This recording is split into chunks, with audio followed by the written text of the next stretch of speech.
My computer is to be built out of one sheet of marine ply, 9mm thick, or I don't know, 3/8, if that, no, yeah, 3/8, and some old pine off a house that's been put through the planer once.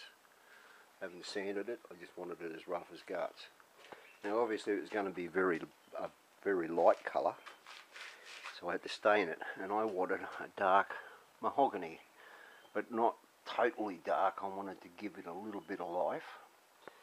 So I got hold of some mahogany from Feast Watson. I mixed 2 cans of reducer with it to bring the colour down.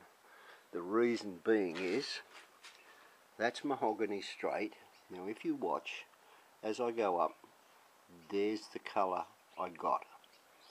Right, now there's a reason for that lighter colour, and I'll explain it.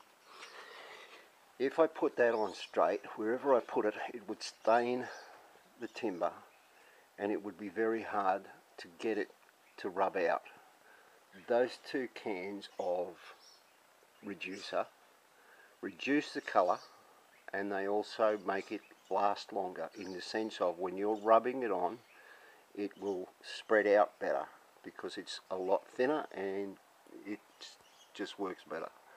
Okay, I did that, and I put 1 coat of that. I mixed it together in that jar, and I put 1 coat of that on the side pieces, well, on the bit I'm doing.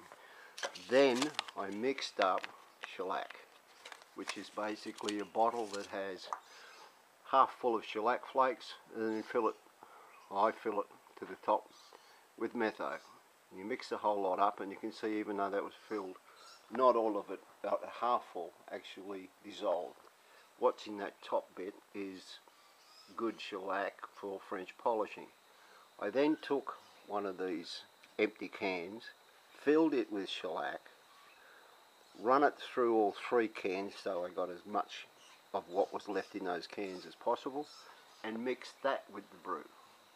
I then put 3 coats of that on here.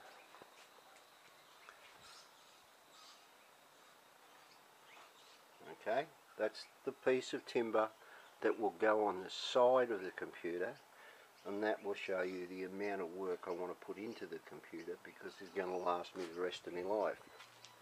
Because I can change inside it at any time. It's only outside bits that will never need to be changed, like switches and USBs. So it's going to be fancy. It's going to have a lot of brass. It's going to have a lot of copper. So the sides will look like this. That's that copper half horn that I made. There's the speaker hole. The speaker will face out of that, come into that cone there, and then be forced out towards me, sitting like that over the hole. There'll be some brass strips in here that'll hide the actual rods that hold this down, so that'll be held down with a brass rod that'll curl at the end here. Same on the other side and same on the other one.